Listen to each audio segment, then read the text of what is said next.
You were advising Donald Trump. I was going to introduce you as an advisor to Donald Trump. You are now a former. Why? Well, I didn't want to fly under false colors. I've been an advisor and felt that I was making a contribution, and I strongly support Mr. Trump for president, did since early September.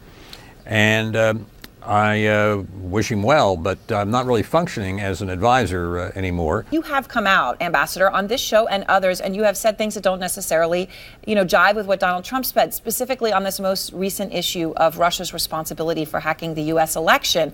Donald Trump does not admit this. James Clapper today said that there are many in the intelligence community, they perceive this as disparaging of the community. A former chief of staff for Leon Panetta, also a former CIA director, told me this could lead to a national security crisis. Intel tonight, you heard Pamela Brown. The U.S. Intel says they now know the identities of the very Russians who actually leaked the information to Julian Assange at WikiLeaks. Donald Trump does not admit to any of this. In fact, he's citing Julian Assange. Is part of your leaving because you're frustrated with him? No, that latter point about the in-betweens, the middlemen for the Russians, is a new find, I think, within the last day or so. To me, that's extremely important. And I think that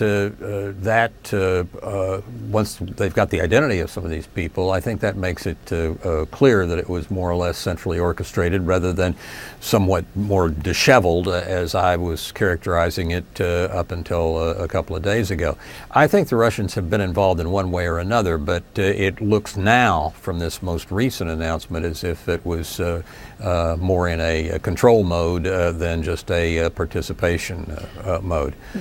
So is it time for Trump to say, okay, enough on this, Uncle? When I was advising him, I didn't tell anyone what I communicated, and I've worked for 4 presidents, 2 Republicans, 2 Democrats. I've never told anyone what I said to them or they said to me, and I'm not going to start now.